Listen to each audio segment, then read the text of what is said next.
Bonjour bien-aimés dans le Seigneur, nous sommes en train de commencer notre parole ce matin et nous voulons lire Matthieu 25. Nous lisons Matthieu 25. Alors le royaume des cieux sera semblable à 10 vierges qui, ayant pris leurs lampes, allèrent à la rencontre de l'époux. 5 d'autres étaient folles et 5 sages. Les folles, en prenant leurs lampes, ne prirent point d'huile avec elles. Mais les sages prirent avec leurs lampes de l'huile dans les vases. Comme le pot tardait, toutes s'assoupirent et s'endormirent. Au milieu de la nuit, on cria, voici l'époux, allez à sa rencontre. Alors toutes ces vierges se réveillèrent et préparèrent leurs lampes. Les folles dirent aux sages, donnez-nous de votre huile, car nos lampes s'éteignent. Les sages répondirent, il n'y en aura pas assez pour nous et pour vous. Allez plutôt chez ceux qui en vendent et achetez-en pour vous. Pendant qu'elles allaient en acheter, l'époux arriva. Celles qui étaient prêtes entrèrent avec lui dans la salle des noces, et la porte fut fermée.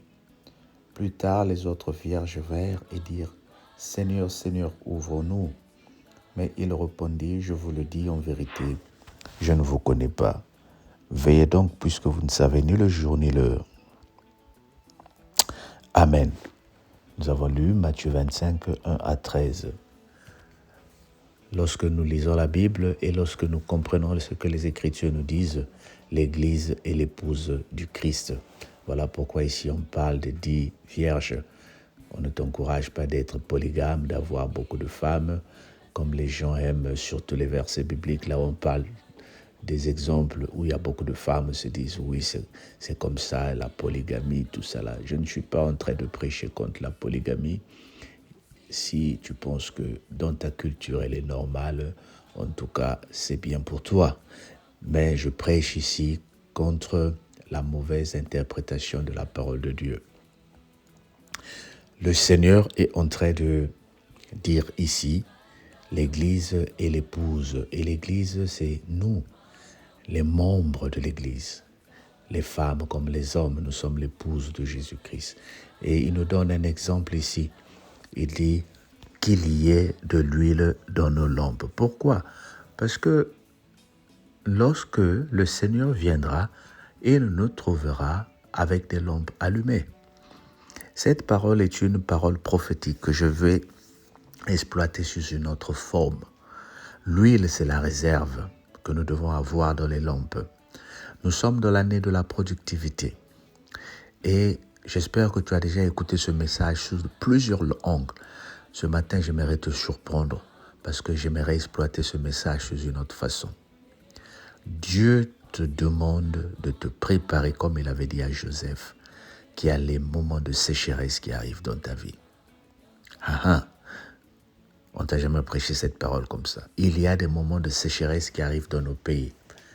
Bien-aimé, toi qui travailles, toi qui gagnes de l'argent, sois sûr que ta lampe a de réserve. Ne fais pas que quand tu reçois 100 livres les vendredis, quand tu as payé, tu dépenses les 100 livres. Commence par économiser 10% de ton salaire. Si tu reçois 100 livres, économise 10 livres. Si tu reçois 100 euros, économise 10 euros. Quelles que soient les dettes, tu ne peux pas dire que je vais payer toutes les dettes et puis je vais attendre le mois prochain. Non, les dettes, tu peux toujours négocier avec les créanciers. Si tu reçois 2000 euros, économise 200 euros chaque fin de mois. C'est la lampe dont le Seigneur parle. Lorsque le Seigneur viendra te surprendre, et ici je suis en train de voir, lorsque les moments de crise, quand tu seras malade, lorsque les moments de crise, quand tu vas perdre le travail, ta lampe aura de la lumière pour que toi tu éclaires ta vie. Parce que nous voyons tout spirituellement. Cette parole, on nous la prêche d'un autre angle pour nous dire, oui, prépare-toi là, en l'enlèvement, le Seigneur va venir. Est-ce que oui, c'est ça. Au fait, c'est ça. Mais comme nous sommes dans l'année de la productivité, le Seigneur ce matin me met sous un autre angle. Il dit, mets la lumière. Et s'il y a beaucoup de réserves dans ta vie, toi, tu vas commencer à utiliser cette réserve-là pour exploiter, pour qu'il y ait la productivité. Cette année, la productivité dont nous sommes en train de prêcher, je ne veux pas que ça soit spirituel seulement, que le Seigneur va faire un miracle financier, que tu vas rencontrer des gens qui vont investir. Oui, mais quel est ton capital? Même quand tu vas voir le banquier te demande qu'est-ce que tu as comme apport? Bien-aimé, l'heure est arrivée pour que nous sortons de la sécheresse. Lorsque l'époux va venir, il va te trouver prêt à commencer les affaires avec lui. Jésus est en train de venir dans ta vie. Je ne parle pas des millions ici. Pour ceux qui connaissent l'histoire de l'Angleterre, il y a des gens qu'on appelle Mark and Spencer. Mark et Spencer. Ces gens ont commencé chacun avec 100 euros qu'ils ont mis ensemble et aujourd'hui, ils sont devenus des grands millionnaires.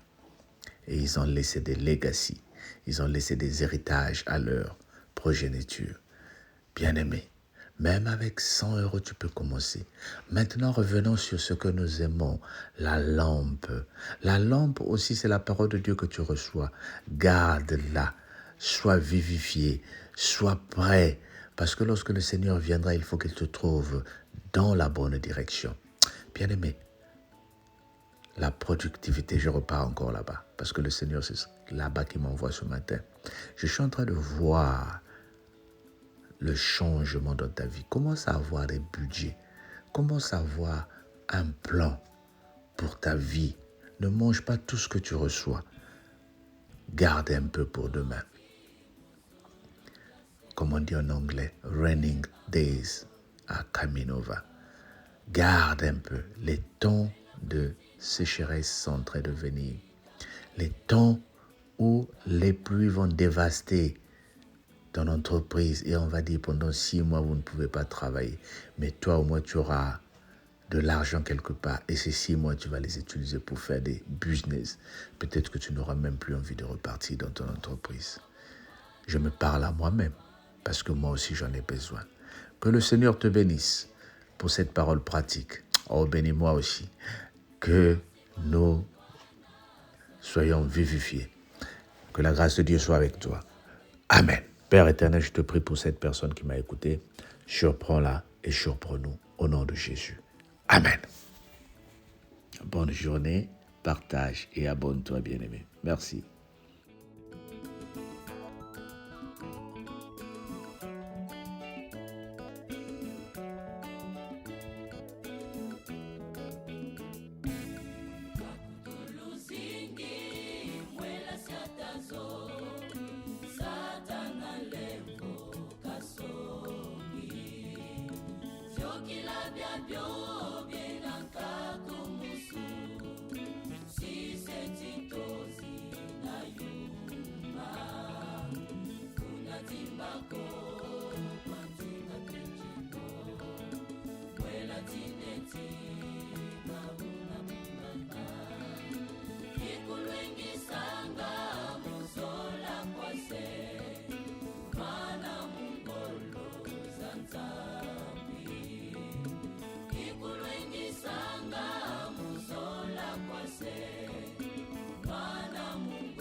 Babu